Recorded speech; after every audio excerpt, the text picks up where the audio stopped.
what are some of the other challenges you have trying to help people get over their fear of people?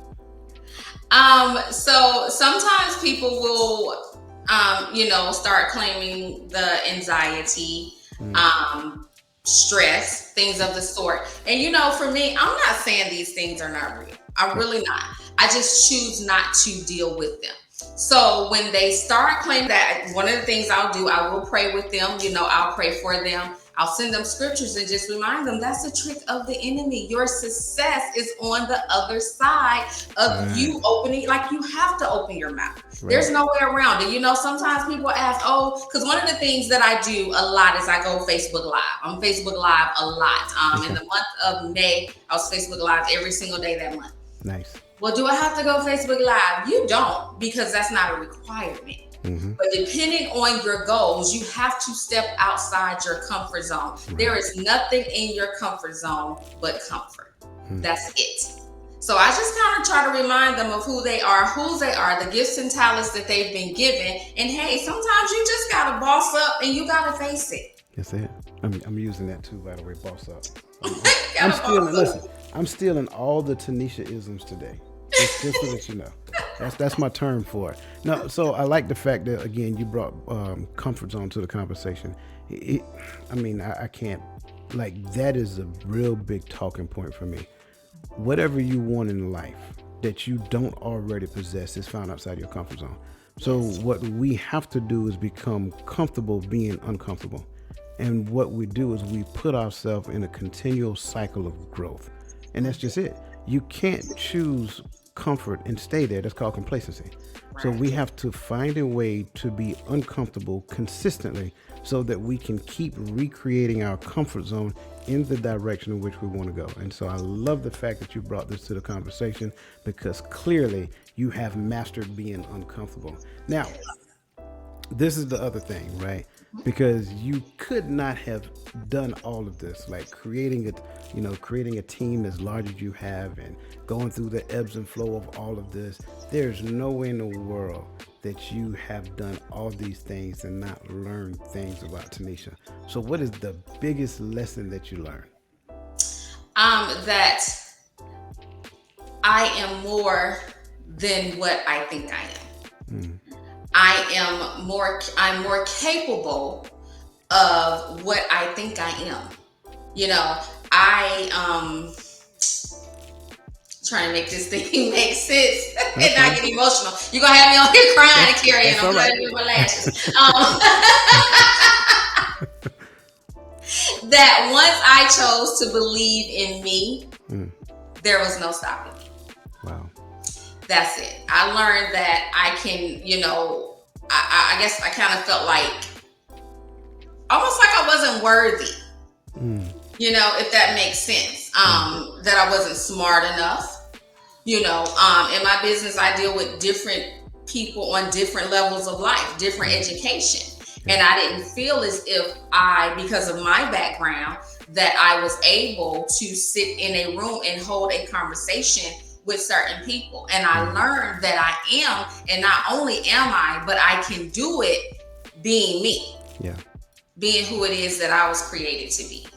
I love it. I love it. That is a so number one, let me commend you on that because that is probably one of the toughest lessons that we have to learn.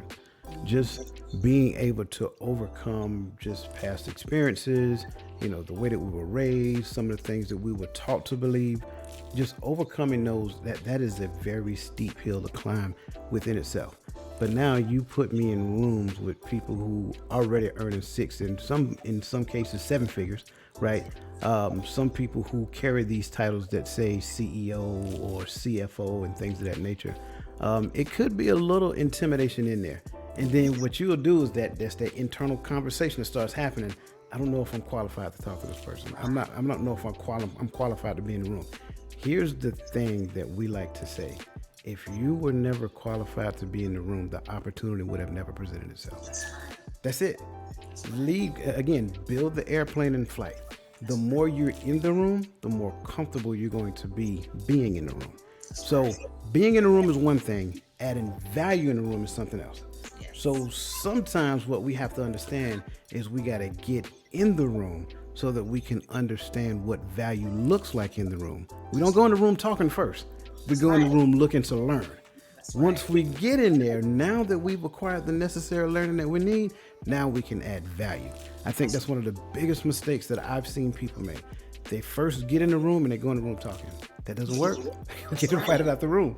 So again, I commend you on that because I know, and I'm not exempt because I was one of them as well. I know there are a lot of people who are listening to this, and in the back of their mind at some point in time, if not today, they're questioning their ability. They're questioning who they are. Like, I don't know if I belong. I'm not going to apply for that job because I'm not qualified. I'm not going to go to this event because these people, they achieved a certain status and I'm not there. Get all of that out your head. The opportunity never would have presented itself if you weren't worthy. And that's the word. So I thank you for sharing that with us because that is a valuable lesson. And again, I hope people who are listening, I hope you're writing this down because you heard it from her. And I agree with her 100%. You are worthy. You are enough. And trust me when I tell you, you are more valuable than you've ever given yourself credit for. Absolutely. And I know I'm talking a lot. I'm sorry. But once you get to the point that you realize that, hey, I have more value than I even know, then you're going to realize that your value is revealed to you at the level of your awareness. So the more you become aware of the value that you have, the more that you realize that, hey, I haven't even tapped in all of my untapped value yet. Yes. And, it's just one of those things I tend to talk about, just like God reveals himself to us at the level of our awareness. And he keeps revealing us as we grow. So thank you again for sharing that, because I think that's an awesome lesson. I think for me, in conjunction with that, if you don't mind me adding, I think the lesson that I learned was it was just as powerful, but on the other side of understanding value was the fact that you need to add value. Don't ever go in a place and don't add to. Like, don't just take. Don't take. It's a principle. It's a principle. Give and it shall be given unto you. So you give unselfishly of yourself, and what you're going to find is that stuff is just going to start running you over, and you don't know where it's coming from. Like, people are going to say, "Hey, can I help you do this? Hey, can I help you do that? Hey, I want to give you this because I want to help." Like, wow, where's all this coming from? Well, because you started giving. Right? And giving is a very important principle that we're going to have to start exercising. So that was the thing for me, because when I was growing up, my hand was like this. I wouldn't let nothing out my hand. So my grandfather had to get on me. He's like, hey, he gave me $5. Hey, son, can I hold $5? I was like, no.